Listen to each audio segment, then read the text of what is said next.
Simon & Schuster AudioWorks presents Star Trek: The Entropy Effect by Vonda N. McIntyre. This program is read by George Takei with Leonard Nimoy as the voice of Spock.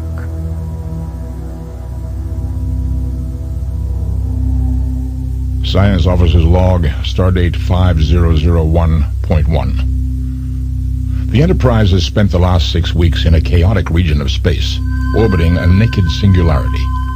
This strange phenomenon has been described in theory, but never previously observed. The dimensionless point possesses such intense gravity that it distorts space-time.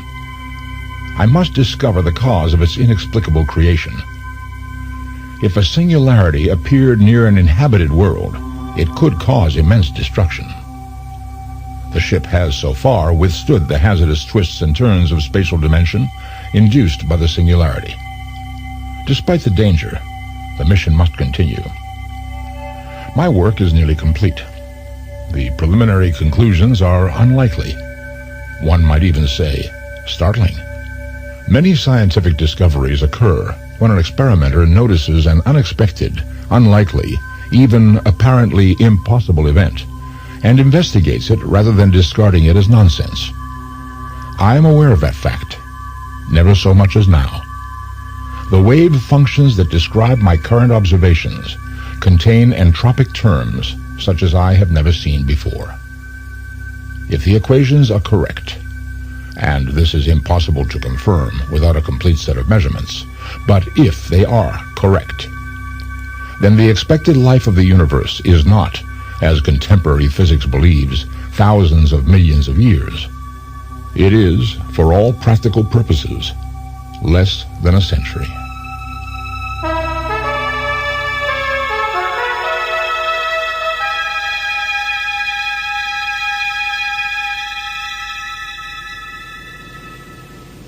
Captain James T. Kirk tried to appear calm. As he slid into his place on the bridge of the Enterprise, his ship crossed a gap in the accretion disk around the singularity. The X-ray storms ebbed, revealing the eerie, featureless mystery below. Mr. Sulu lay on a course for mining colony Aleph Prime, immediate departure. The young helm officer glanced back at him, surprise cutting through his exhaustion. Immediate, sir? You heard correctly, Mr. Sulu. Jim understood Sulu's disbelief. For 6 weeks, the helm officer had balanced the Enterprise in the perilous orbit demanded by Spock's mission.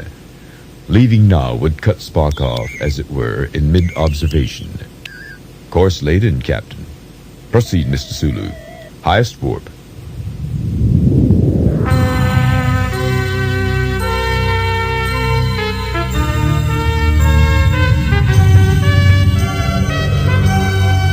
The ship lurched into warp drive, and the singularity fell away beneath them.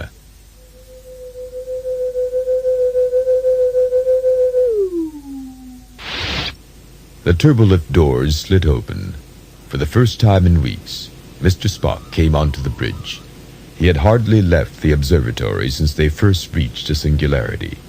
He gazed impassively at Jim. Mr. Spock, the Enterprise has received an ultimate override command. I have no choice but to respond. Though the Vulcan looked haggard, his expression remained neutral. My observations must be completed, Captain. Without an entire set of data points, the experiment is worthless.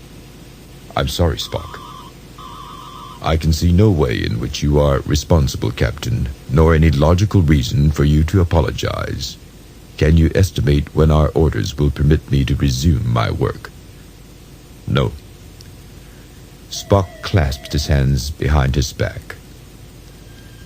Spock, Aleph Prime has sent an ultimate override distress signal that can only be used for incipient nova, invasion, or critical technological failure. Spock nodded thoughtfully. There is one final category. Yes. Unclassified. Unclassifiable, Captain. An emergency never before encountered. Any Federation ship receiving an ultimate override message must interrupt its current mission in order to respond. But this particular ultimate override turned out to be none of the allowable emergencies.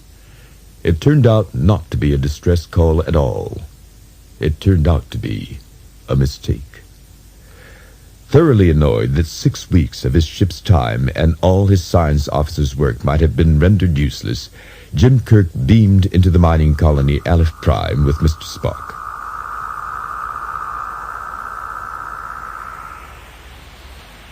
The colony's prosecuting attorney bounded forward to meet them.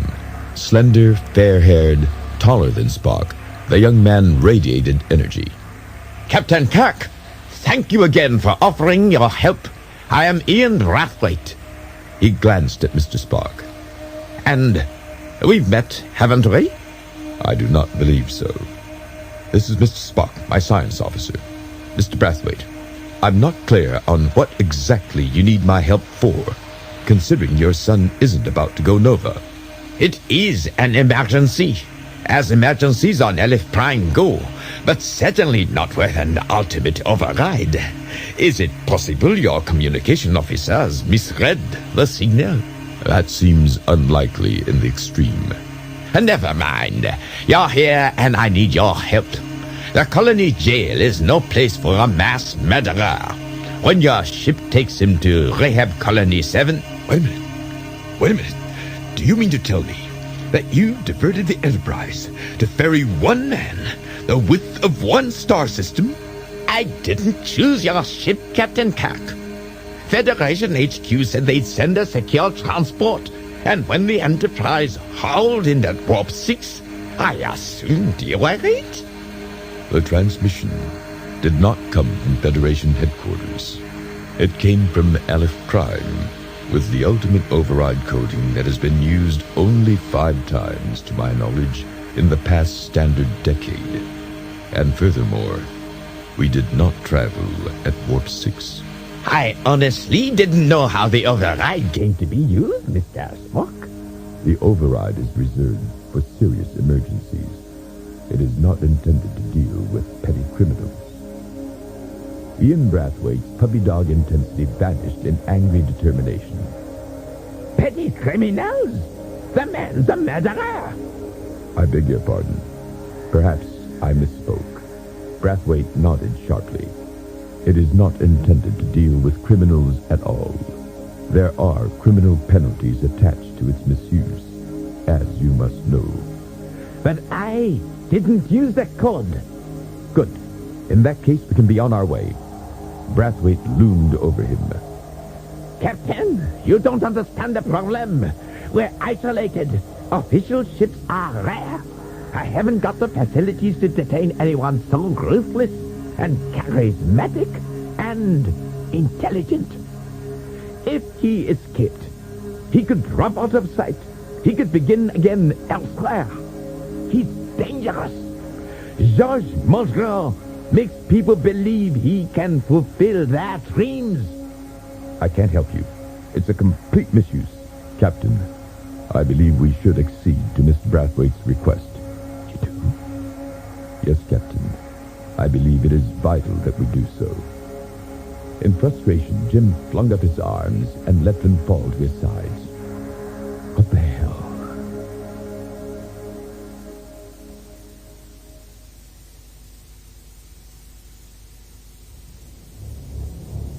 As soon as Jim and Spock returned to the Enterprise, Jim turned on his science officer.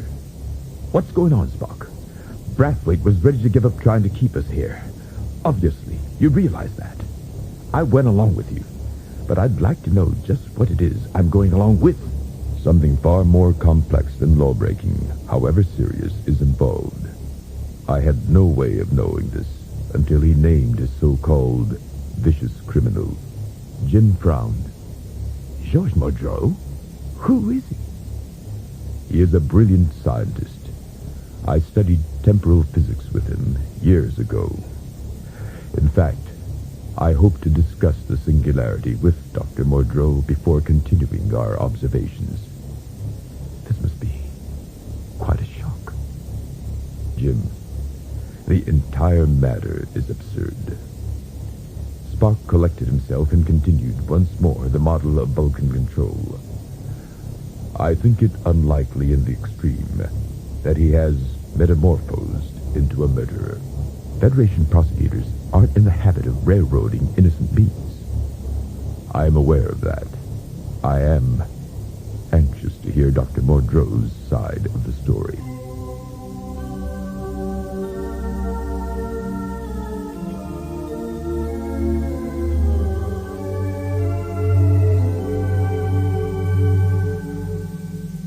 The next morning, Spock joined Captain Kirk in the transporter room. Two figures glittered into existence on the platform. Professor Georges Mordreaux and Ian Brathwaite. Dr. Mordreaux gazed blankly around, his eyes watery, his gaze unfocused. Why is he drugged? Severe depression. He was suicidal. Mr. Brathwaite, I'm taking the Enterprise out of orbit immediately.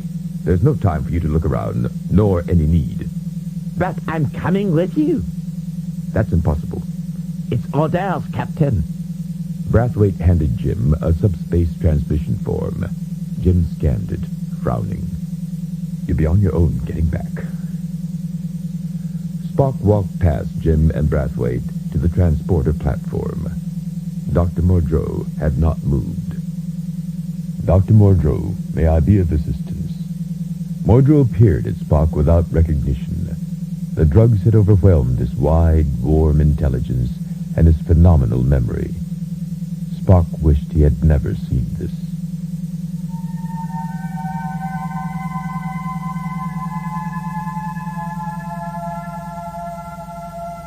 Several hours later, the Enterprise plowed at sublight speed across the star system toward Rehabilitation Colony 7. Chief Engineer Montgomery Scott tramped down the corridor, muttering curses in an obscure Scots dialect. 6 weeks' work for nothing. 6 weeks' work that would have to be done all over again, or more likely abandoned if it were so trivial that it could be interrupted for such a foolish reason. Ever since the mysterious emergency message, all he had heard was, "Poor Mr. Spock, poor Mr. Spock, all this work for nothing." And what, Scott wondered, about poor Mr. Scott? Keeping a starship's engine steady in the proximity of a naked singularity was no picnic. As they passed the transporter room, light flickered. But this far from any planet? From any other ship? No one should be using the transporter. Scott backtracked. Mr. Spock stood beside the platform, his shoulders slumped. He looked ready to fall. "Mr. Spock?" Spock turned slowly. His face was haggard, his stance entirely drained of energy. "Mr. Scott, I should have expected you." Did you page me? Are you all right? Is something wrong with the transporter? I simply noticed some minor power fluctuations. They could become reason for complaint. I can help you as soon as I've reported to Captain Kirk about the engines. Scott frowned. Spock, who never showed any reaction to stress, looked drawn and tired, far more tired than Scott felt. So everyone, human, Vulcan, and even Mr. Spock, had limits after all. That is unnecessary. The work is almost complete. Are you sure you're all right? Spock did not reply. Scott remained in the doorway a moment longer, then turned and left the Vulcan alone. He entered the turbo lift and rode it to the bridge.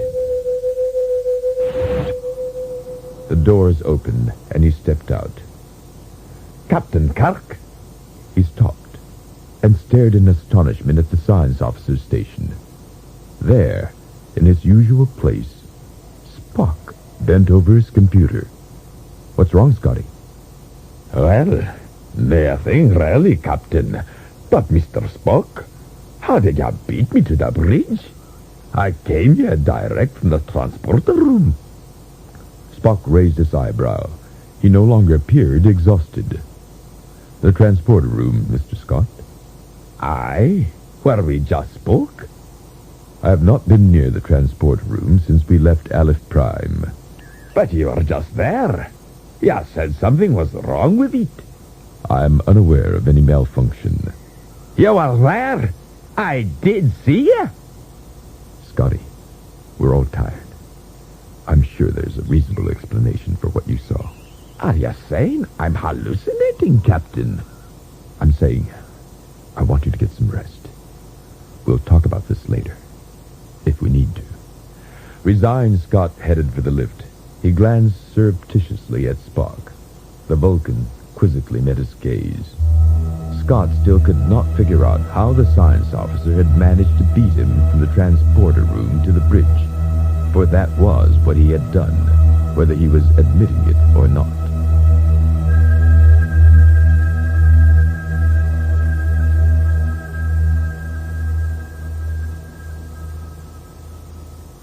On the bridge, Jim turned his attention immediately to Ian Brathwaite.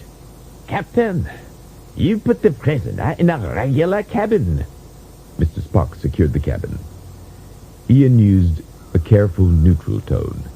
But, Captain, Mr. Spock is Dr. Mordreaux's friend. Mr. Brathwaite, if Mr. Spock says the cabin is secure, then... Kirk, you destroyed me. Startled, Jim turned. Dr. Mordreaux stood at the entrance of the turbo lift. Wild-eyed, he thrust out an ugly, heavy pistol. Dr. Mordreaux! Ian Brathwaite leaped forward. Jim lunged, grabbed his arm, and dragged him back and sideways. Brathwaite stumbled and crashed to the lower deck. Jim looked up. The pistol tracked toward him. Jim felt the bullet smash into him. It flung him to the deck and engulfed him in a nova-bright haze of pain.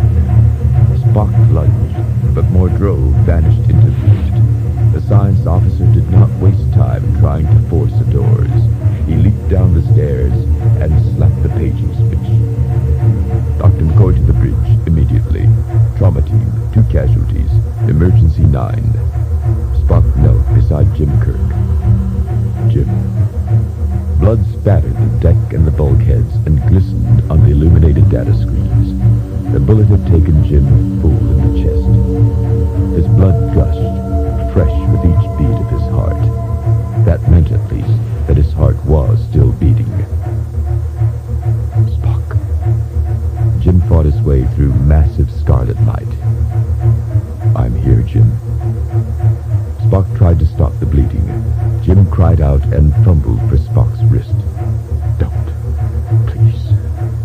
He felt the blood bubbling up in his lungs.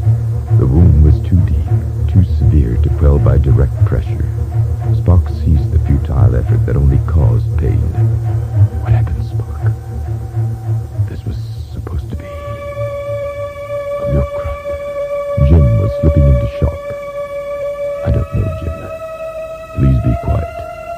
Spock, take good care of my ship. Dr. McCoy rushed onto the bridge. What is it?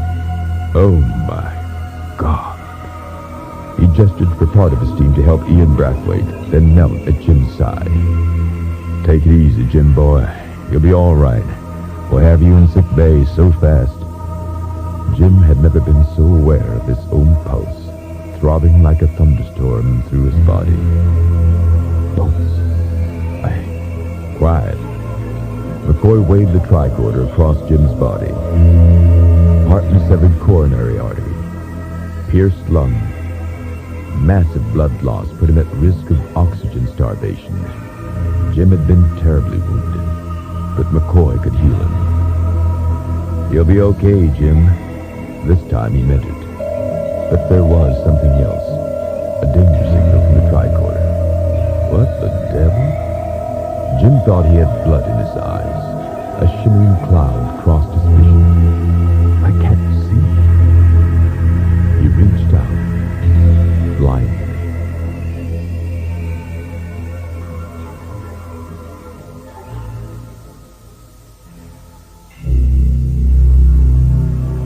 I placed my hand against James Kirk's face, completing the empathic connection of the mind meld. Pain, fear, and regret flowed into me. Willingly I accepted them and felt them ease in Jim.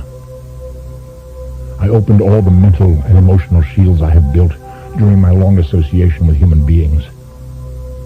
I murmured a hypnotic reminder of the technique I used to help him. My strength to yours. My strength to yours. My will to yours. The pain eased infinitesimally, but Jim's sight faded to darkness. He spoke to me, and I replied, unfamiliar and awkward, with soothing words. I felt him dying. I fought to prevent the ebbing of his life, but he fell into an accelerating spiral. Suddenly, he too realized he would die.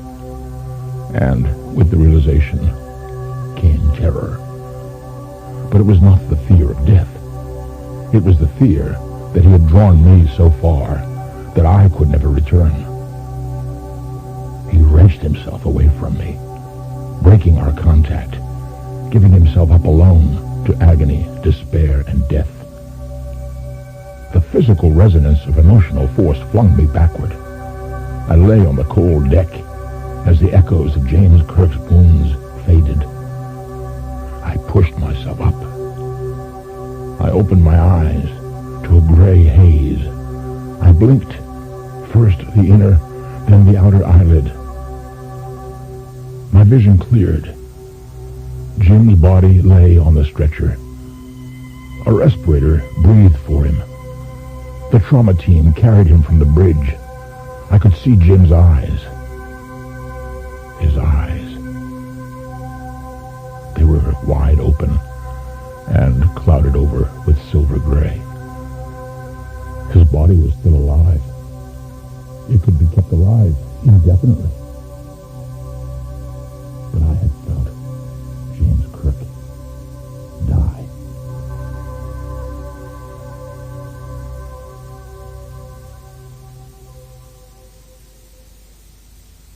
Spock forced himself not to submit to his body's reactions.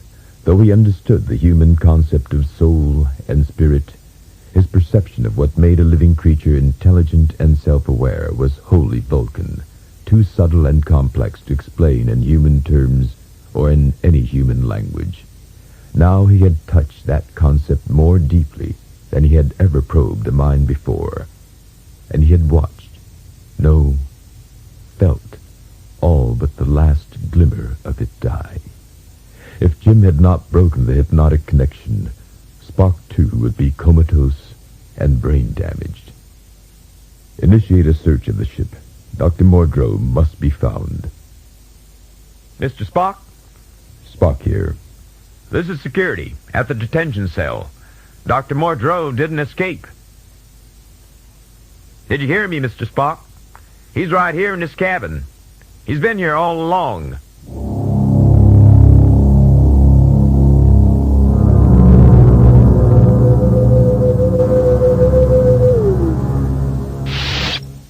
Spock approached Dr. Mordreaux's cabin. A security officer waited. Dr. Mordreaux was on the bridge. Perhaps you have been deceived by a holographic projection. Dr. Mordreaux banged on the locked door. Let me out. Do you hear? He's solid for a hologram. Spock entered the cabin cautiously, prepared to move with all his strength and speed if the professor were still armed.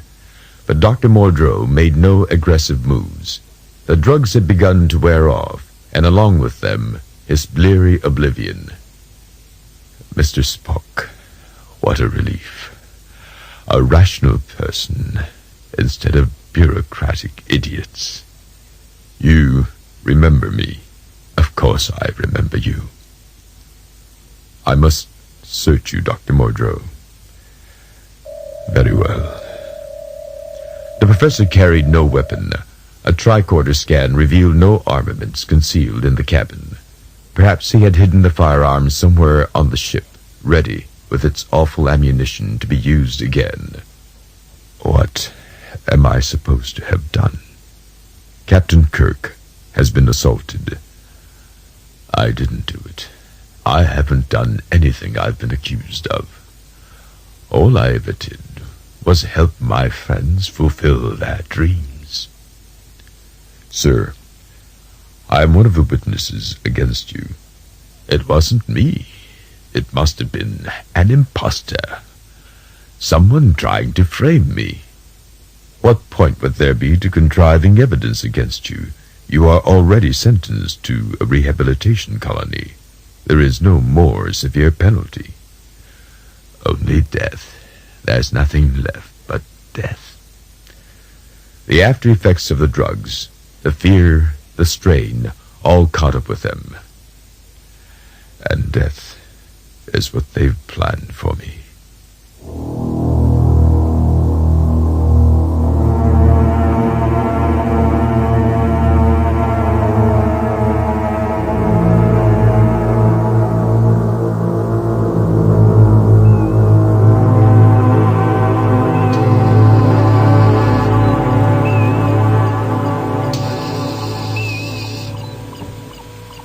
Ian Brathwaite remained unconscious from his fall on the bridge. Though he had a concussion, he would recover fully. Leonard McCoy left him to wake in his own time. The doctor gazed at the body of Jim Kirk. Machines breathed for him and forced his heart to beat. As long as McCoy avoided looking at the brain wave patterns, he could pretend his friend might still be alive, and as long as he did not look at Jim's eyes, Jim Kirk stared upward, his dead eyes silk gray. Mordreaux had used the worst weapon of the terrorists, spiderweb, a biological substance that sought out nerves, twisted around them, and crushed the fibers. Of course it was outlawed, but anyone with a minimum of education and a maximum of cruelty could mix it up in a basement lab. For no reason he could have named, McCoy glanced over his shoulder. Spock! Just behind him, the Vulcan, too, gazed at James Kirk. What do you want, Spock? I believe you must realize why I have come. No, I don't. McCoy willed Spock to go away. This isn't the time. Dr. McCoy, the captain is dead. McCoy slumped, defeated. Doctor, you cannot hold him any longer. You did your best to help him, but from the moment he was wounded, he could not be saved. This failure holds no shame for you, unless you prolong the travesty of life. Let him go. I beg you, let him go. Spock struggled to hide the grief and despair that came perilously close to overwhelming him. Yes, Mr. Spock, you are right. McCoy examined the readings one last time, but he knew better than to hope for any change. McCoy brushed a lock of hair from Jim's forehead. He could hardly bear to look at his friend's face anymore, because of his eyes. Precisely, deliberately, McCoy turned off the heart pump and disconnected the respirator. Jim's body never even tried to draw another breath. After the final, involuntary exhalation, there was no struggle at all. That far more than the evidence of the machines, the persuasion of Spock, or his own intellectual certainty, convinced McCoy that every spark or whisper of his friend was dead. All the life signs faded into silence. The doctor pulled a sheet over Jim's face, over the dead gray eyes. McCoy broke down. Sobs racked him and he nearly fell, but Spock caught him and supported him in the nearest thing to an embrace that the Vulcan could endure. Spock, how could this happen?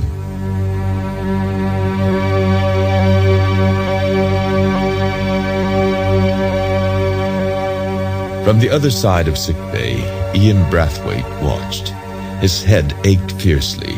His vision doubled and redoubled. At first, he did not realize what was happening. But as the life support displays over Captain Kirk's body faded, Ian understood. He struggled up. He tried to cry out, but he could not act.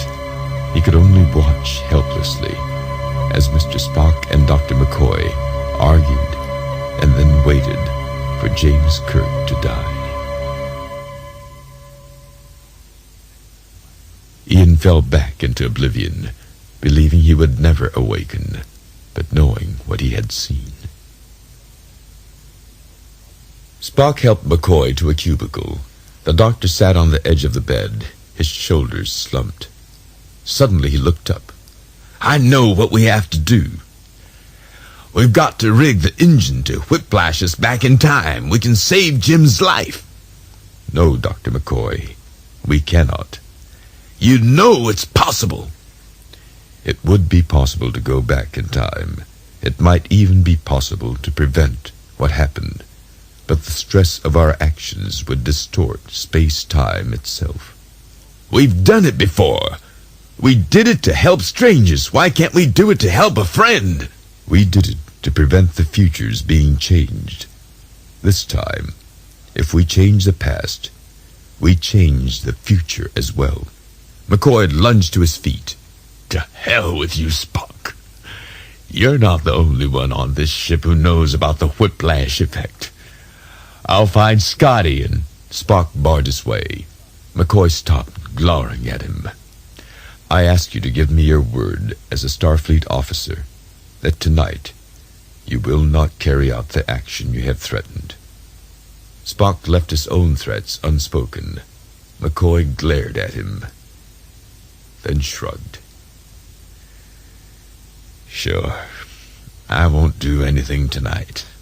I give you my word. I have all the time in the universe." He laughed, a sound like tortured steel.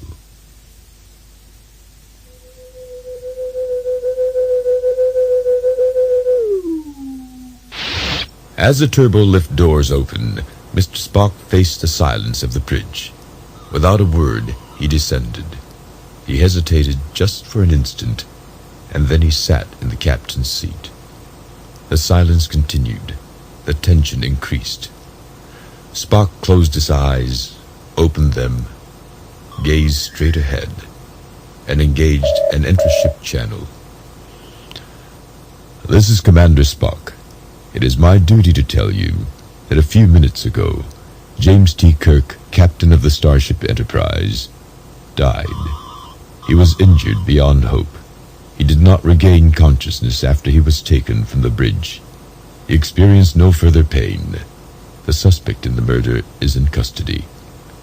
Spock paused, as if searching for some unfamiliar word of comfort to offer to the crew. He failed to find any.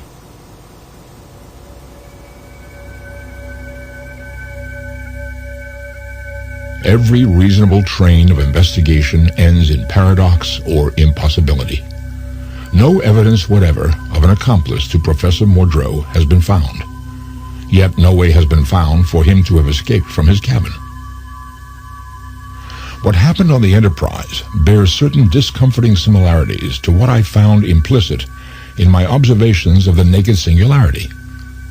The analysis indicated that entropy is increasing far faster than it should, that in fact, the very rate in increase is growing. I found the results extremely difficult to believe. The events on the Enterprise have the same aura of wrongness, of occurrences that should not, indeed cannot happen as they appear to. Professor Mordreaux has recovered from the effects of the drugs he was given to calm him. I went to him to discuss the murder of the captain. I hoped for a denial. I hoped for an explanation from the teacher I have respected most in a lifelong quest for knowledge. Instead, he accepted the guilt. He has no memory of the events. At first, I thought he meant he had been possessed by a fugue state. Then I realized he assumed that a Dr. Mordreaux from the future had returned to the present to commit the crime. When I expressed my disbelief, he expressed disappointment that I had not kept up with his recent papers. This was an unfair accusation, for I have studied all his publications. Then Dr. Mordreaux's meaning became clear. He has developed his theoretical work on temporal physics. In brief, he has invented a practical method of time travel. He has helped unhappy people carry out their fantasies of living in other times. He has sent them into the past, and he has left them there.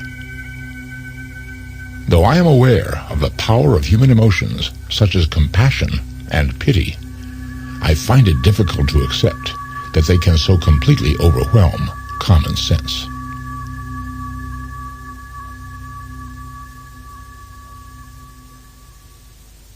Ian Brathwaite struggled back to consciousness. His head still throbbed. Gingerly, he levered himself out of bed. Sick bay was silent, except for faint snores from Dr. McCoy asleep in a nearby cubicle. There was no sign of Mr. Spock.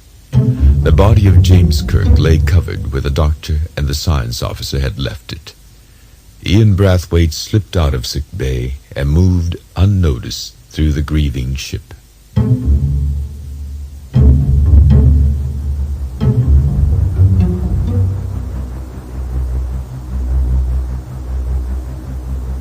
He entered the engine room of the Enterprise. Only the impulse engines were running. Imagine how it would feel with warp drive on full force. The power vibrated at a frequency he felt as much as heard. It pounded up and through his legs, into his body, all the way to the tips of his fingers. It lent itself to his determination. He understood how James Kirk must have felt about this ship, and why he had to die. Spock and McCoy planned to steal the Enterprise in order to free Dr. Mordreaux. Ian did not intend to let the Enterprise fall into the hands of traitors. He found Montgomery Scott clad in a protective suit, working half-hidden among incomprehensible machines. He signaled to the engineer, who waved him away. When Ian stubbornly remained, Scott came out, removing his helmet and gloves. "Are you lost? 'Tis dangerous hereabout if you dunna know what you're doing." He had seen more than one sleepless night recently. Here was someone, Ian felt certain, who had been loyal to his captain. "I need to talk to you, Mr. Scott." About what? "In private." Scott frowned. The prosecutor sounded unsettlingly intense. Scott complied with this request, if only to find out, for a change, what was going on. "Come with me." He let Brathwaite into his office and closed the door. "Mr. Scott, I'm trained as an investigator. I'm determined to apprehend the people who killed James Kirk." Stunned, Montgomery Scott wrapped his fingers around the back of a chair. He sank slowly. The joints of the suit folded against the back of his knees, against his hips. Captain Kirk is dead? You did not know? You did not hear Spock's announcement? Mr. Scott, I'm sorry. I did not realize. I cannot hear a thing in the suit amidst the power surges. I was trying to tune the warp drive. But Captain, he cannot stand it when... Scott heard himself babbling nonsense. He fell silent. The captain was dead. He could have told me. Mr. Spock could have told me. I understand how you feel, Mr. Scott. That's why I've come to you for help. The people who committed this murder. People? But the ship was searched. They found no one who could have helped Dr. Mordreaux. They found no one on the ship who wasn't on the crew. You're saying one of us helped murder the captain? Is this to mean I'm under suspicion? No. You're one of the few people I trust absolutely. Why? Mr. Scott, like you, I saw Mr. Spock where he was not supposed to be. I saw him where he could not be. He was on Aleph Prime before the Enterprise arrived. Don't ask me how, but he was. I saw him. He denies it. Surely, you cannot think Mr. Spock is involved in the captain's death? I think that if Captain Kirk had paid attention to you yesterday, he'd be alive today. But Mr. Spock could have no reason. Dr. Mordreaux is the reason. Mr. Spock has expressed his admiration for the professor. In order to escape, they'd have to take over their ship. In order to take over their ship, they'd have to... You have no proof, no shred of evidence. Don't I? Mr. Scott, could a person be beamed from one spot on the Enterprise to some other spot on board? One could beam from one place to the transporter room, then to another place. You'd have to materialize on the platform in between. Very dangerous. And very wasteful. But it could be done. Aye? Suppose someone boosted the power to break through the shields, then beamed Dr. Mordreaux out of his cell to the transporter and to the lift. Nah, 'tis all wrong. 'Tis not possible. The shields scramble any transporter beam. 'Tis not possible to power through them. But someone who knows this ship very well could cut the shields and alarm webs. Then, before either could reform, that was when the beaming could be done. Who would be able to arrange it? The captain could have done it. I could have done it. Anyone else, Mr. Scott? Or Mr. Spock. Someone else could have learned. But you saw Mr. Spock in the transporter room only a few minutes before the attack. And he denied being there. I couldn't believe it if I hadn't seen Mr. Spock with my very own eyes and talk with him. I cannot believe it. There must be another explanation. There must be. Ian Brathwaite gazed down at his long-fingered hands. There is another explanation, you know. Please tell me. I'm making it all up about Mr. Spock to protect myself and divert suspicion to him. Mr. Scott, if I'm ever in a lot of trouble, I hope I have a friend around who's half as loyal as you. Brathwaite left the engine room. Scott remained behind with his shock and his grief. He should have told me.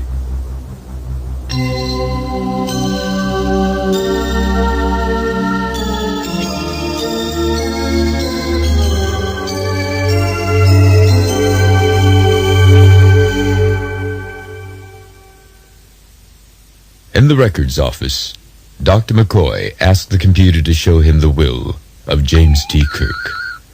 When Jim's image appeared, it was as if his friend were right there, alive, talking to him. Hello, Bones. If you're watching this, I'm either dead or so close to it as to make no difference to me anymore. You know, I don't believe in heroic life-saving methods, but I'm repeating it so you'll have a legal record of my preference for dying gracefully. The smile faded abruptly. Jim gazed more intently from the screen. Leonard, up until now, I've never come right out and told you how much I value you as a friend. If I've gone from now till my death without telling you, I apologize. I hope you can forgive me. I hope you understand how difficult saying such things is for me.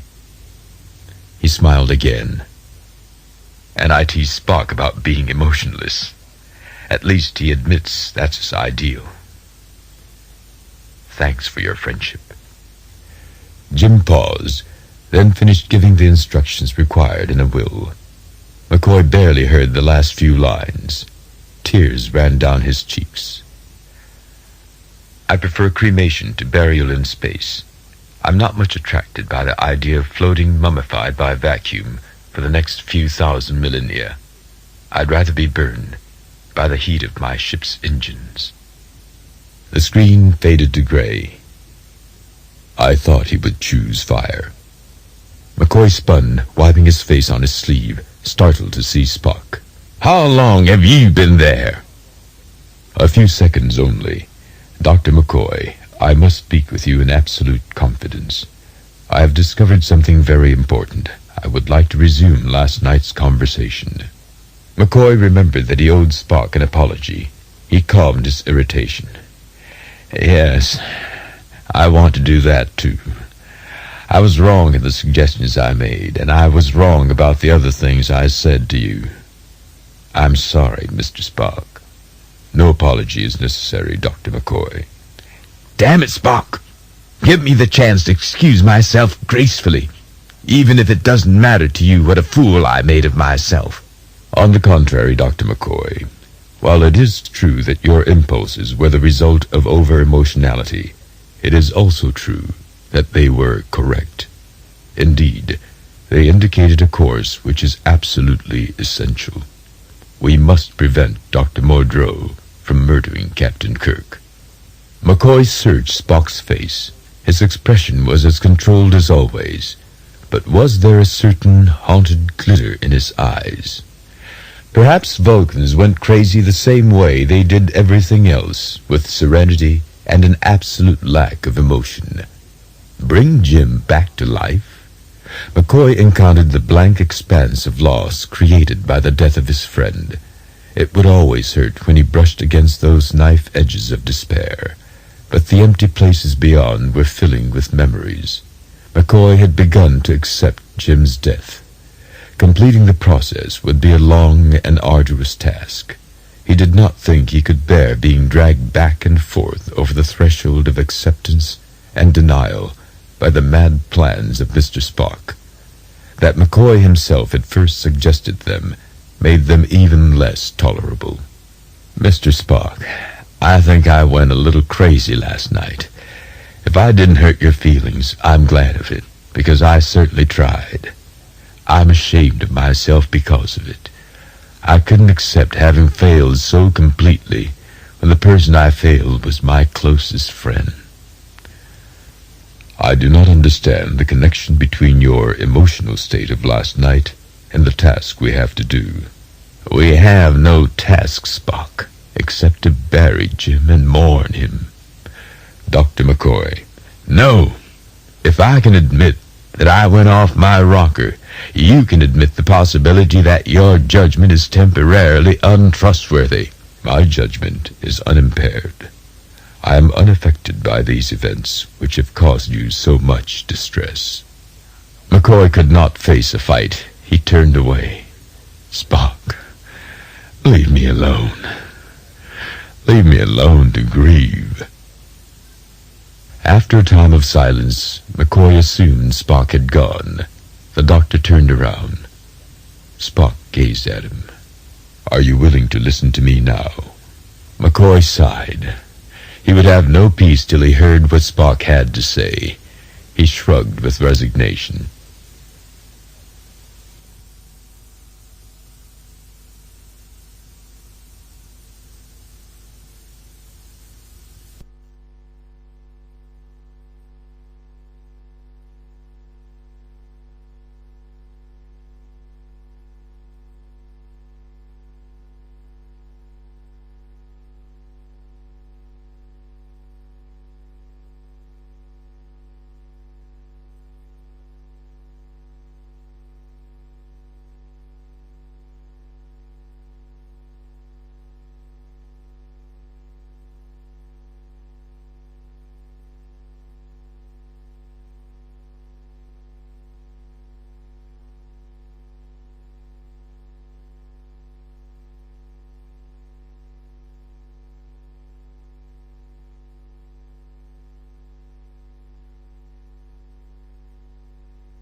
Dr. Mordreaux should not have killed the captain. I'm well aware of that. Dr. Mordreaux has taken his controversial theories on temporal displacement and put them into practice. Temporal displacement? Motion through time? You mean time travel? I have just said so. So you intend to use his theories to go back to yesterday and save Jim's life? I don't see why your plan is any different or any more ethical than the one I suggested. It is very little different in effect, only in means and motive. Your motive was to save the captain's life. Mine is to stop Dr. Mordreaux. Forgive me, Spock, if I fail to appreciate such subtle shades of ethics. No subtlety is involved. However, I have not provided you with sufficient information to understand my logic. McCoy set himself unwillingly for a long discourse. But as Spock related what he had learned in the past few hours, the doctor grew interested despite himself. Finally, he realized where the explanation was heading. Spock, you're telling me that Jim wasn't killed by the George Mordreaux we have in custody on the Enterprise at all. That it was some other George Mordreaux, one from the future. Precisely. I don't believe it. Why not? It's too complicated. My theory possesses one unique factor which may persuade you to help me. What? If this hypothesis is correct, then these events are a serious perturbation in the time stream. They must be put right. Captain Kirk need not die. He must not die. McCoy rubbed his eyes, sorting through Spock's reasoning. It made a certain amount of absurd sense. All right, Spock. What do you want me to do? I'll help you if I can. Did a flicker of relief, even of gratitude, pass over the Vulcan's face? McCoy chose to believe so. You must take charge while Dr. Mordreaux and I build the hardware to take me back to yesterday. This will require time. It would be better if we were not disturbed. You don't need to be in a rush, McCoy grinned. After all, we have plenty of time. But we do not. The effort required to change an event is proportional to the square of its distance in the past. You mean the longer you wait, the harder it will be? Precisely.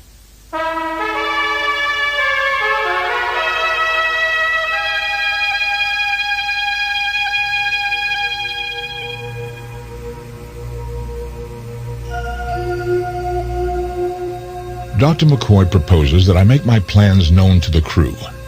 He points out, quite correctly, that our shipmates would support our actions in reconstructing the time changer. Secrecy works against me. Unfortunately, I have no choice. Dr. Mordreaux was convicted of causing people to disappear.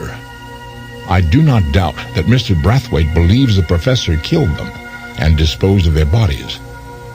However, it is clear that a higher level of authority understands and fears the wider implications of his work. This fear is not without basis. If time-changing became known, it would be used, as indeed Dr. Mordreaux has already used it. The result would be as chaotic as space-time in the region of the naked singularity.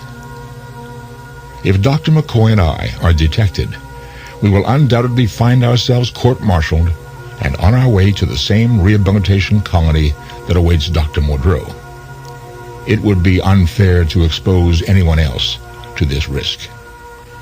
I explained to Dr. McCoy that what we are attempting is not without its perils, and that being sent to a rehabilitation colony is not the greatest of the possible dangers.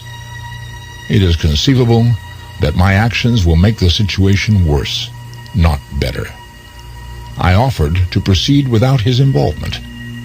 He declined to withdraw.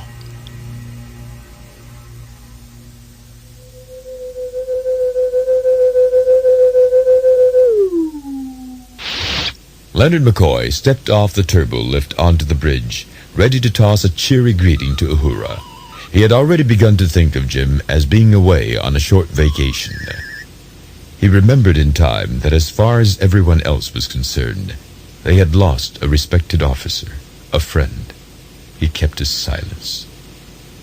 Dr. McCoy? Yes, Uhura. Doctor, communications on the ship are muddled. I suppose Mr. Spock can't tell us if we all are under suspicion. But if we're not, just a few words from him. Suspicion? Uhura, what are you talking about? I've gone through tough security interviews, but nothing like the interrogation this morning. Mr. Brathwaite? The rumor is the prisoner couldn't have escaped without help, so there must be a conspiracy. A conspiracy? What tripe? Get Mr. Brathwaite up here, on the double. McCoy slid into Jim's seat.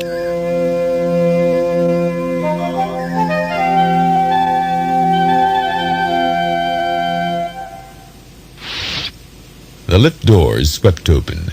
Ian Brathwaite strode onto the bridge, his manic energy confined by the belligerent hunch of his shoulders. I assume you'd like to talk to me, since you've been so aggressive about talking to the rest of the crew.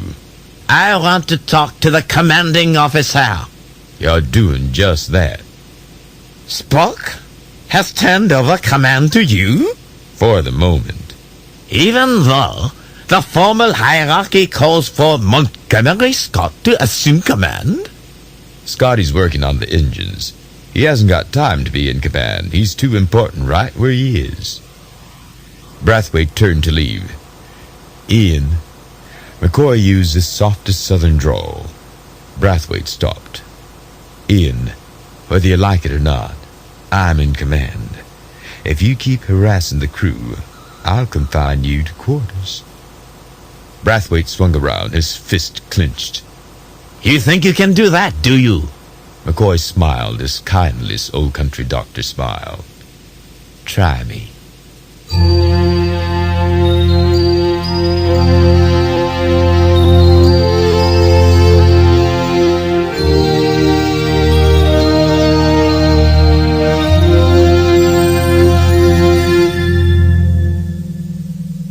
McCoy joined Spock in the transporter room. The Vulcan bent over the open console, attaching a peculiarly organic-looking device to the controls. Spock, what happens to us? If you go back in time and change things around, we won't exist anymore. Of course we will, Dr. McCoy. Not here, not now, not doing what we're doing. What happens to this probability version of all of us? Nothing. McCoy snorted with frustration. If I succeed, this version of us will never have occurred. We will not fade out of existence because we never will have existed in the first place. It is quite simple and logical. McCoy gave up. His pulse accelerated with nervousness and fear. Let's do it and be done. Very well. Spock picked up a second, equally organic-looking device and slung it over his shoulder. Shall I wait for you here? Will you come back immediately after you go, or... McCoy could not resist. Or before. Spock replied with perfect seriousness. I will endeavor not to return before I leave, though it would be an intriguing experiment. However, as you so astutely pointed out, if I succeed, I will not need to come back. If I fail, I will endeavor to be gone less than 1 hour. If I do not return... He hesitated, then pointed out a switch on the unit attached to the transporter. The auxiliary changer will pull me back, but it is unlikely that I would survive if you were forced to use it. Then I won't. You must. Otherwise, the conflict between where I am and where I should be could create a damaging paradox. If I'm gone more than 1 day, you must bring me back. All right, Mr. Spock. Spock stepped onto the transporter platform. Goodbye, Mr. Spock. Good luck. Spock touched a control on his unit of the time changer. A tremendous flash of bright lightning engulfed him. The lights went out. The whisper of ventilation ceased.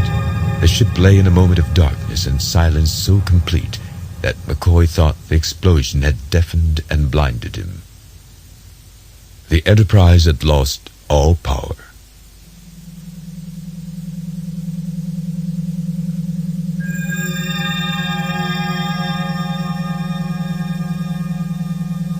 Spock materialized on the transporter platform in a blaze of rainbow light. He had not known how the transition would affect him. Every muscle in his body felt wrenched. Mr. Spock? Spock turned slowly, entirely drained of energy. Mr. Scott stood in the doorway, looking at him with a concerned expression. Mr. Scott, I should have expected you. Did you page me? Are you all right? Is something wrong with the transporter? I simply noticed some minor power fluctuations. They could become reasons for complaint. I can come back and help you as soon as I've reported to Captain Kirk about the engines. That is unnecessary. The work is almost complete. Are you sure you're all right?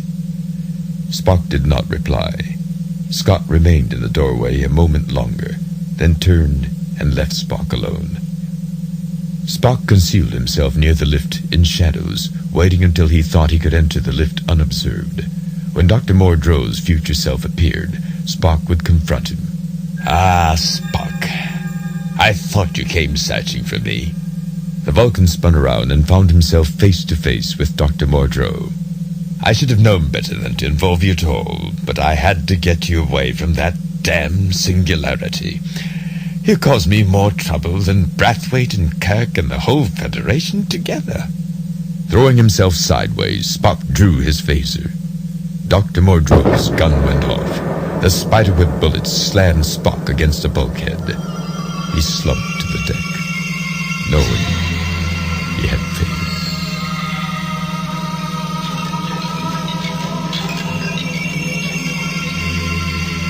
Spock opened his eyes. He knew his clouded vision to be a symptom of spiderweb. He tried to ignore the prospect of his own death. He tried to do something, anything. Perhaps he still had time to stop Professor Mordreaux, to save Jim's life. He saw and felt the tendril reaching toward him. He jerked away, rolling to escape it.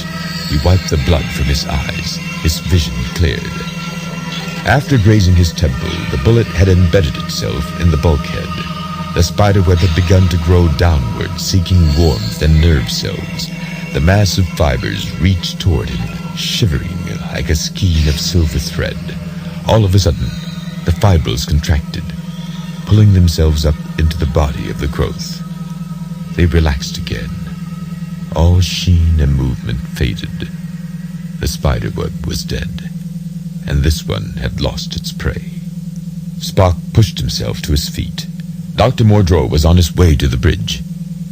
Spock grabbed his phaser and sprinted toward the turbo lift, no longer caring if anyone else saw him and wondered where he had come from. The lift seemed to take hours to arrive. He plunged inside. After an eternity, it slowed and stopped at the bridge. The doors slid open. Spock could smell the human blood and hear the labored breathing of his mortally wounded friend. Dr. McCoy worked frantically. No one looked toward the open lift. Again, Spock felt caught up in the chaos. Again, he felt the medical team trying to save the captain. Despite Spock's strength, Jim slipped away.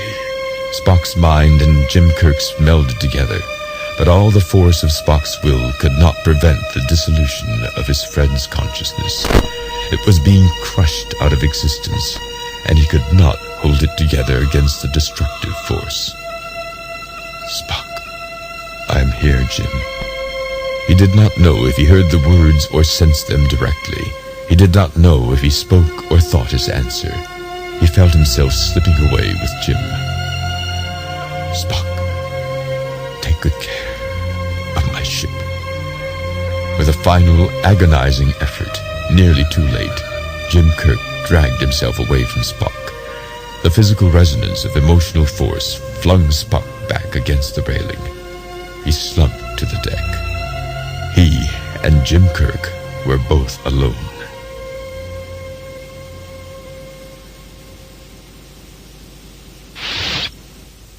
When the lift door closed, Spock realized he had actually failed again. His body trembled uncontrollably. The lift waited patiently to be told where to take him, but there was nothing to be done here. Nothing at all that he could do. He touched a changer control that would rebound him. He vanished from this time stream. He had felt Jim Kirk die.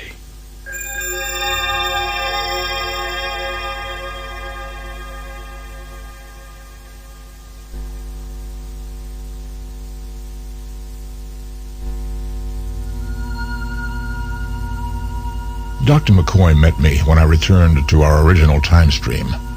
He took my failure as calmly as can be expected, for he has encountered difficulties of his own. He has been forced to confine Ian Brathwaite to quarters to prevent his interference. Mr. Scott, too, has begun to ask awkward questions. It is fortunate that most of his attention is absorbed by repairing the warp engines, which my precipitous departure damaged, and will damage again. As I waited for the power reserve of the Enterprise to reach a useful level, I tried to puzzle out all the ramifications of recent events. I felt drained by the effects of time travel. My thoughts progressed with intolerable slowness. Why did the future Dr. Mordreaux plot to prevent me from completing my singularity observations? Why did he arrange to call the Enterprise to Aleph Prime? Why did he kill Captain Kirk? The answer took me like an electric shock. I saw how my preliminary observations on the increase of entropy applied to Dr. Mordreaux's work. The singularity is a direct result, a spectacular physical manifestation of the one-way trip Dr. Mordreaux's friends took through the fourth dimension. If I am correct, the entropy effect is a direct consequence of temporal displacement. I must go back to the very beginning of these changes. Captain Kirk must be saved. Furthermore, Dr. Mordreaux's friends must be returned to their own time. Their journey has created a rip in the continuum. If it is not healed, it will widen disastrously. It will destroy the universe.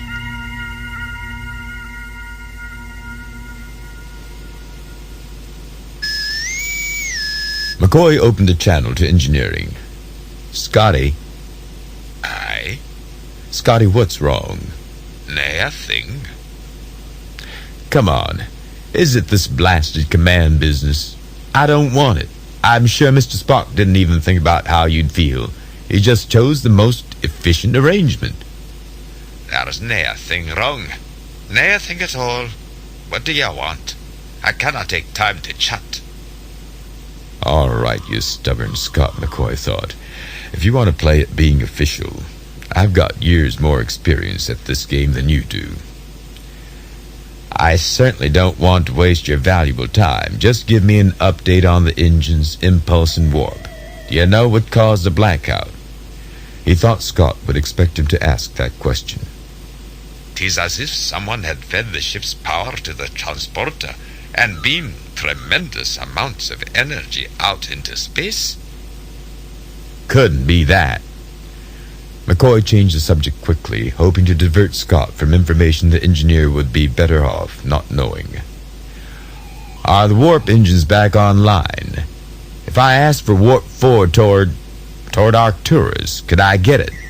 McCoy waited through another long pause. When the reply came, it was a half-hearted murmur. Aye, you could. Thank you, Mr. Scott. That's all I needed to know.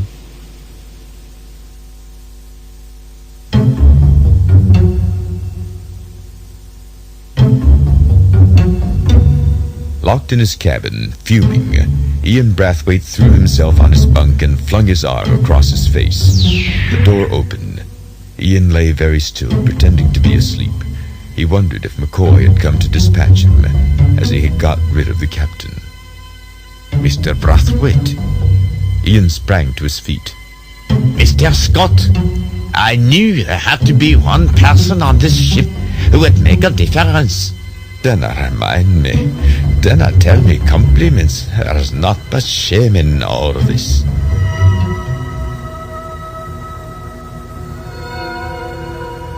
They proceeded to Dr. Mordreaux's cabin to search for clues to his whereabouts.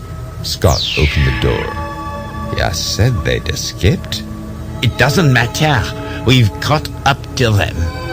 Mr. Scott, have you been looking for me? Mr. Spock, Mr. Brathwaite has made some serious accusation against you and against Dr. McCoy. I have some question I cannot work out. I think we must talk. Are you giving me an order, Mr. Scott?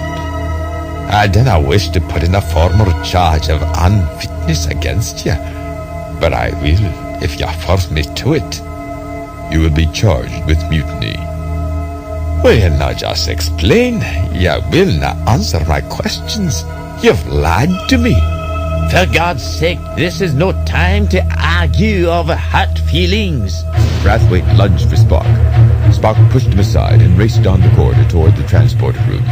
He spun around a corner and nearly ran into Dr. McCoy. He dodged and kept running.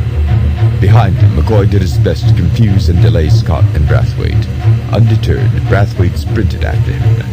Spock plunged into the transporter room. With a final burst of speed, Brathwaite launched himself and tackled Spock around the knees. They went down in a tangle. Spock touched a vulnerable nerve at the base of Brathwaite's neck.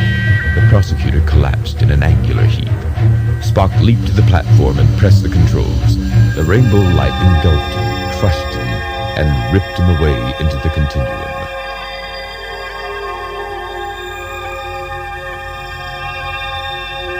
In the grip of the changer, Spock felt time pass. He plummeted through space, through hard vacuum, buffeted by every eddy of the solar wind, every current of each magnetic field, battered by gravity waves, by light itself. He materialized 2 meters above the floor and fell hard. He fought against unconsciousness. Traveling through time inflicted significant cumulative damage on his body. He pulled himself to his feet and set out to find Dr. Mordreaux. Turning a corner, he nearly ran into Ian Brathwaite. The prosecutor glanced down at Spock distractedly. Sorry?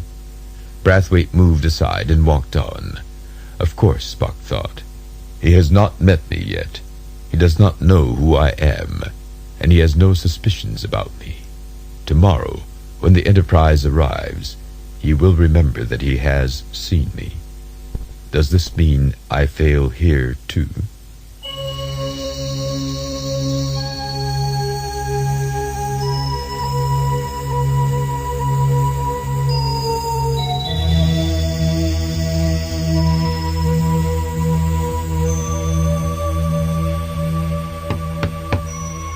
Spock rapped on the door of Dr. Mordreaux's apartment. His preternatural hearing detected voices. He knocked again. The voices fell silent. Dr. Mordreaux opened the door. Yes? Spock could not think how to begin, how to explain his presence or the request he had to make. Exhaustion dulled the keen edge of his intellect, and the effect of time displacement pressed him to the limits of his endurance. Dr. Mordreaux, however, looked very much as Spock remembered him from years ago, from more peaceful times. Spock? It is Spock, isn't it? How are you? Welcome. But what are you doing here? Dr. Mordreaux stood aside to let him in. In the room beyond, 2 other people watched and listened. One was a woman about Dr. Mordreaux's age, the other a younger, discontented-looking man. I came to warn you, Professor. As Spock stepped forward, the time changer thumped against his side.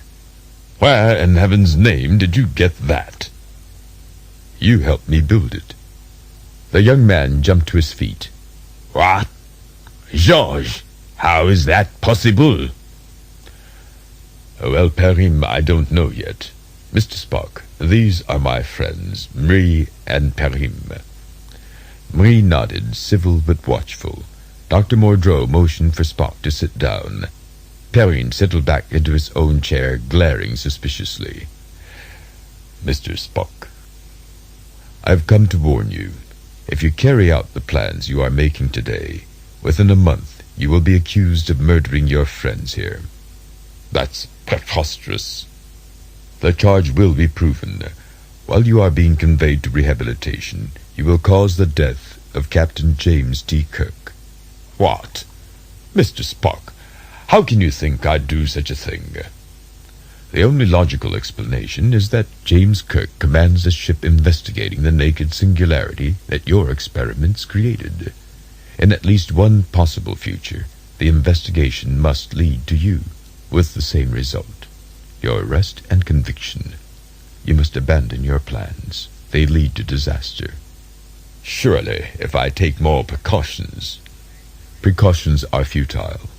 The displacement of your friends permanently into the wrong continuum creates a strain that space-time cannot withstand. Perrin jumped up and approached Spock belligerently. You sound like you're talking about the end of the universe. In time, that is what it amounts to. In time, that's what everything amounts to. Not in less than 100 Earth Standard years. Mr. Spock, I worried that the transfer might cause some distortion, but it just doesn't happen. Nothing in the equation shows it. Marie and I checked them independently. You have erred. The error was inevitable, but you have erred nonetheless. Within 20 years, larger stars will nova. Precarious ecosystems will fail. He moved to Dr. Mordreaux's computer and displayed the basic equation. Then, clearing a section on the screen, he added a new formula. What the bleeding hell is that? Spock sat back. That is the equation I have derived from observations that I am, in this time stream, preparing to begin. As you can see, once the current numerical value rises above 0, its value increases quickly. George, there isn't a shred of evidence for that factor. There is no evidence for its existence because it does not yet exist. The value depends on the moment at which you begin sending people to another time and leaving them there. Bree muttered something profane and disbelieving. That's the dumbest argument I ever heard. It's completely secular. Dr. Mordreaux has created the circle. He's trying to stop us. Send him back wherever he came from. You're trying to save James Kirk's life, aren't you? Mordreaux glared at Spock, his mood changing from calmness for the first time. Of course it's obvious. I admire your loyalty, Mr. Spock, but it isn't any reason to ruin our plans. You've warned me, and that's sufficient. It is not sufficient. The fate of James Kirk is only peripherally involved with what I have told you. Whether he lives or dies has nothing to do with what will occur if you carry out your scheme. You haven't convinced me. Perrin suddenly grabbed Spock from behind, catching him in a headlock. Spock let himself be pulled back until Perrin was off balance.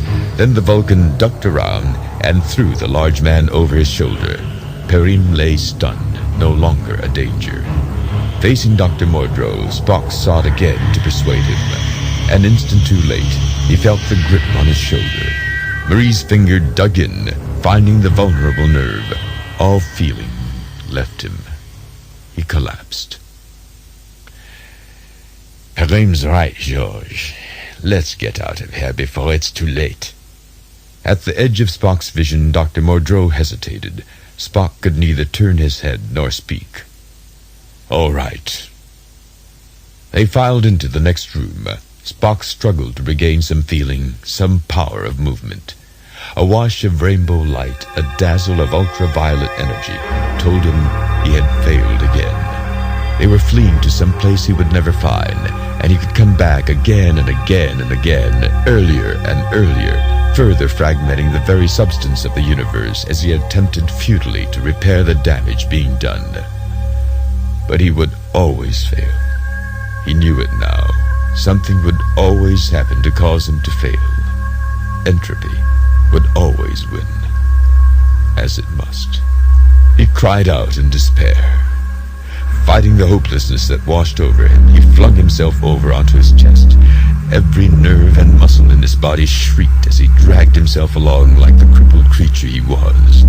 Like the first primordial amphibians struggling for breath on the shores of a vanishing lake, he knew in the primitive interconnections of his brain that he would probably die if he continued, that he would surely die if If he stayed, his only chance was to keep going, to try.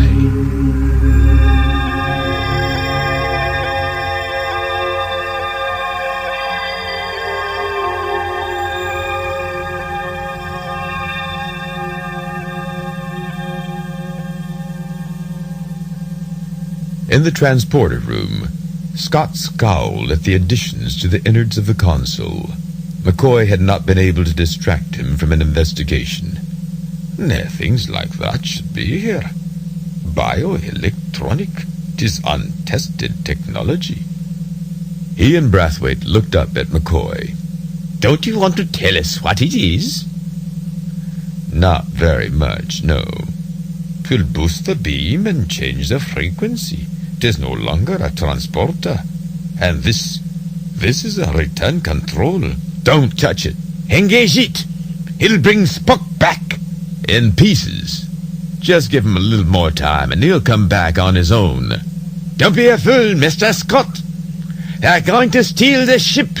You told me yourself McCoy's planning to take it to Arcturus. Arcturus? Where'd you get the idea I wanted to go to Arcturus? You said, if you ask for warp 4 to Arcturus, would you get it?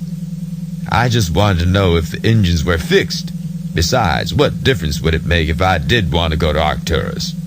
'Tis equidistant from Federation and Romulan and Klingon territory. 'Tis where people go to make deals. I'm not trying to make any deals. Then why will you not explain what you are trying to do? There's nothing else for him to explain. It's obvious what he's planning. Dr. McCoy, what have you got to lose? All right, I'll tell you, but you're not going to believe it.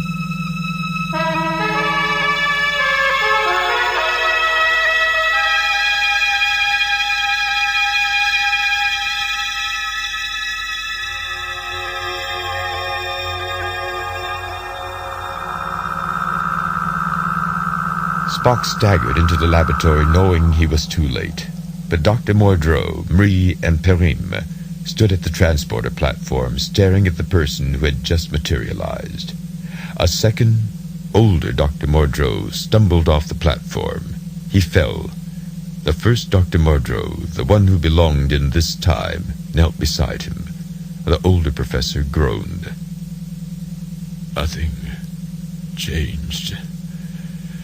Nothing changed. His voice was like sand on stone, skittering, dry, ephemeral.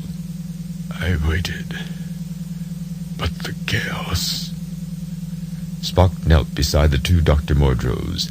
The present Dr. Mordreaux stared at himself.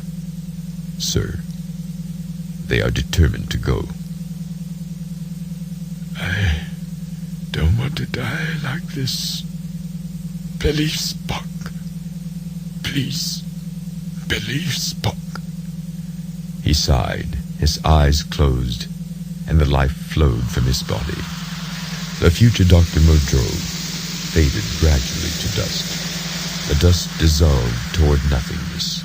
As it collapsed into subatomic particles, Spock snatched up the future Dr. Mordreaux's time changer, reset it, and flung it into the dust. Attuned to the molecules that had formed Dr. Mordreaux's body, it pulled them with it as it vanished. Spock wondered why he had bothered to make this repair in space-time, since it appeared that he would fail to prevent the more serious damage that was about to occur. He rose, aching with fatigue. Do you believe me now? His facade of control and emotionlessness began to crack. He knew he would die if he came back this far again. He knew it. He feared it. By this time, the changes you have caused have become intolerable. He deliberately chose death to try to stop you. In silence, Dr. Mordreaux went to the transporter and began to disconnect the additions. You can't! Marie prevented him from interfering. I'm sorry, Perim. Marie. I can never make this up to you. I know it. You're right. Perim strode angrily from the laboratory.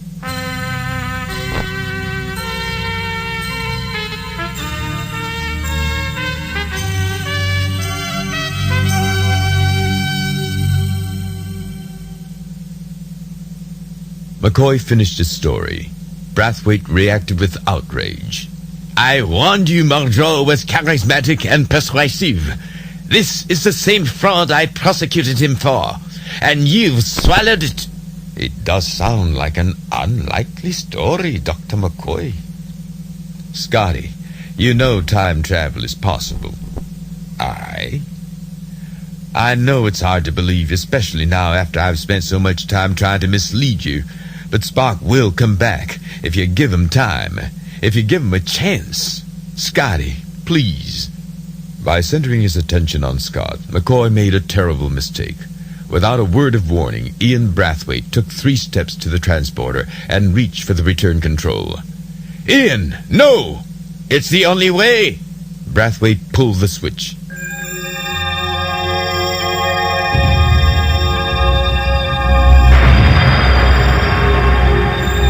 The strained warp engines rumbled into operation, so out of sync that the Enterprise shuddered.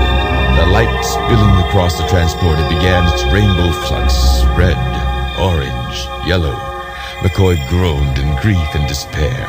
Green, blue, violet. The ship went dark.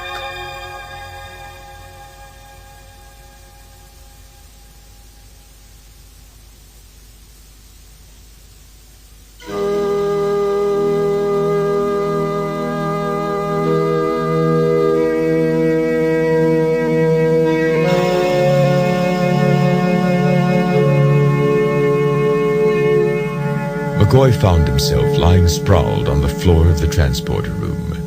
He pushed himself to his feet. He was as stiff as if he had been lying there for hours.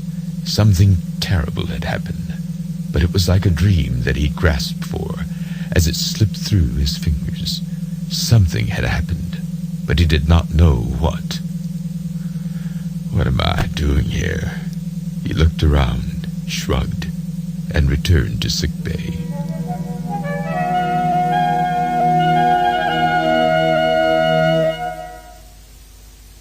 In his apartment deep within Aleph Prime, Dr. Mordreaux shook his head ruefully. I suppose I'd better not publish my last paper. Despite all that had happened, Spock felt more than a twinge of guilt and unease at the idea of suppressing knowledge. Dr. Mordreaux glanced toward the doorway into the laboratory, where his future self had collapsed into dust. Will you be all right, Mr. Spock? Can you get back to your own time without... Your other self has made many more trips than I. The physiologies are different. I have no choice. Spock rose. It was pointless to remain, and dangerous. Every moment he remained increased the possibility that he would commit some act whose effects would cascade into disaster. He picked up the time changer. I must go back. Mr. Spock, I must go back. I must go back now. His fingers tightened convulsively on the time changer. He wanted nothing more than to throw it as far away from him as he could, and never touch it again. He did not want to travel through time. He was so tired, and he did not want to fight the pain anymore. He was afraid. Goodbye. Spock touched the control. They bid him goodbye as the changer built up threshold energy around him. All sound faded. Ultraviolet lanced into his vision. A drowning riptide dragged him away. He was not certain that he, this time stream's self-aware version of himself, would continue to exist once the journey ended.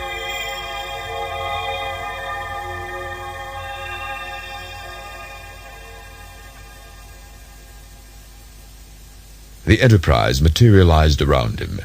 He had only a moment to be sure of that, before he slipped down into such pure agony that it was the only sensation his mind could perceive.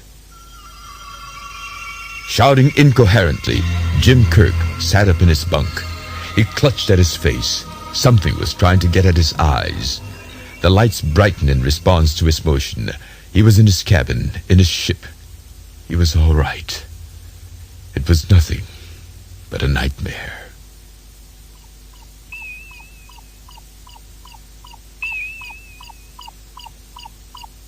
Spock's awareness rose through depths of sleep. He became aware of the voices around him. Is it going to be all right, Bones? The voice belonged to James Kirk. Jim.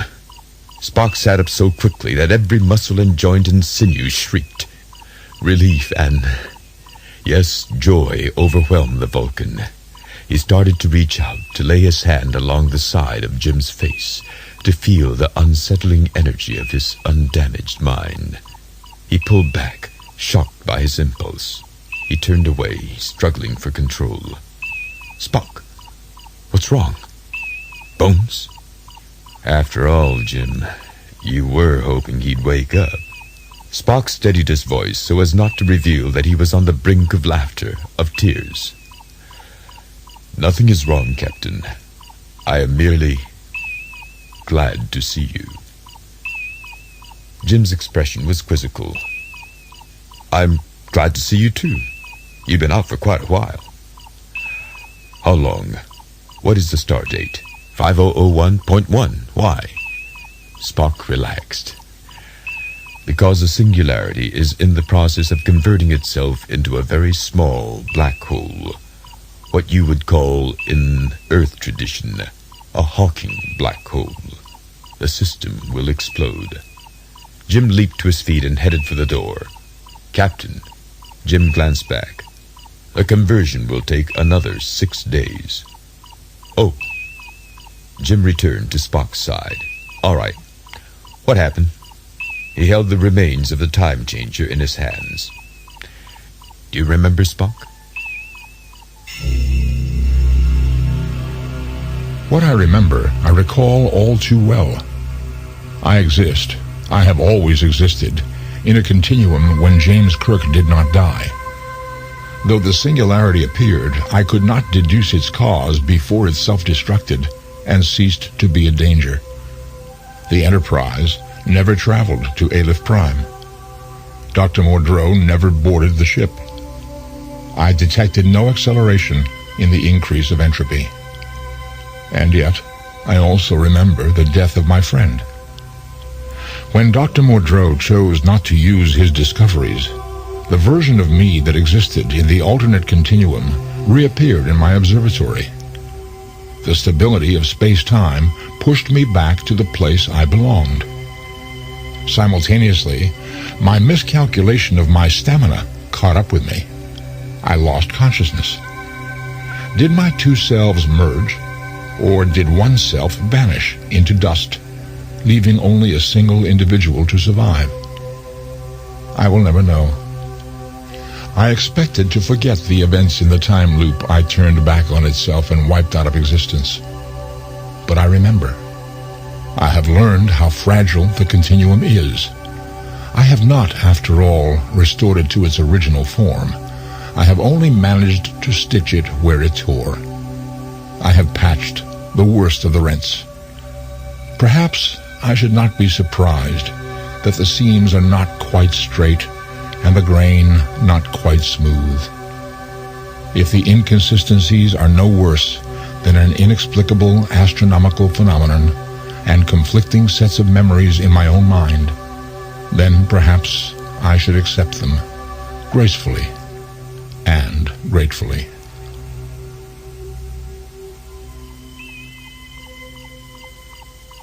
I apologize, Captain. I do not completely comprehend what happened. I cannot explain.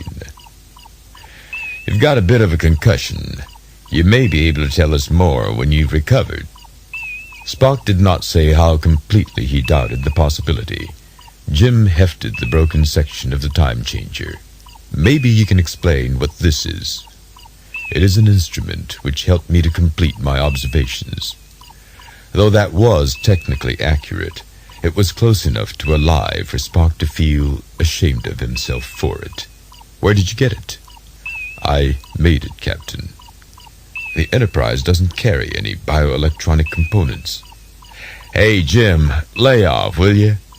Sure, Bones, as soon as Mr. Spock answers my question. That was not a question, Captain. It was a statement. However, it is quite true that the Enterprise stocks no bioelectronics. If I may point it out, though, Bioelectronic crystals can be grown. He reached for the time changer. Jim glared at him, then suddenly grinned. Well, Mr. Spock, I never thought of you as having a green thumb. McCoy groaned. That's it. Out. Out. Spock glanced at his hands. He did not understand Captain Kirk's remark, for if the captain were, for whatever peculiar reason, to think of Spock's thumbs, he must surely note that they were, in fact, slightly green. Spock, you're not telling me everything, and I don't much like that. Captain, in the vicinity of a singularity, the only thing one can predict is that events will occur that one could not predict. I take it you don't care to elaborate on the nature of these unpredictable events. I would prefer not to, Captain. Jim scowled. Spock thought he was going to refuse to give him the remains of the time changer. Abruptly, Jim grinned again and held the device out to the science officer. Spock accepted it. All right, Mr. Spock. It's obvious that whatever happened to you alone. Whatever it was, it hasn't affected the Enterprise. And that's my main concern. I won't press you for an explanation. I trust you. Your trust will not be betrayed. McCoy glared at Jim. Now that you two have exchanged expressions of undying confidence, I want you to get out of here. He transferred his irritated gaze to Mr. Spock. And I want you to go back to sleep. That's an order. Jim laughed. Okay, Bones. Mr. Spock, can we leave this orbit? Yes, Captain. My observations are complete. Good. Jim stood up and turned to leave. Spock pushed himself up on one elbow. Captain. Jim. Jim glanced back. Thank you.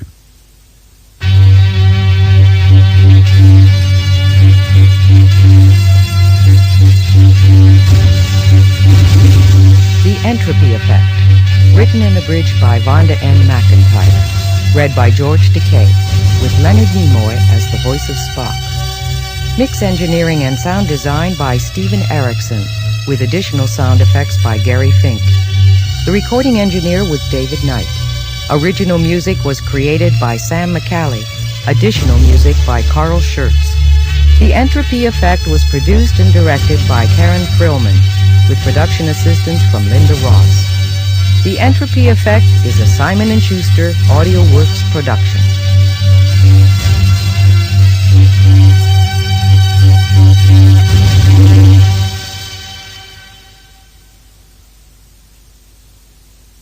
If you enjoy this exciting Star Trek audio, then you'll be thrilled by the more than 37 Star Trek novels and invaluable guidebooks available from Pocket Books, such as Time Trap, Strangers from the Sky, The 3-Minute Universe, Star Trek The Next Generation, The Star Trek Compendium, and The Star Trek Interview Book. All of these incredible books are available at your local bookstores today. And remember, there's a brand new Star Trek novel every other month.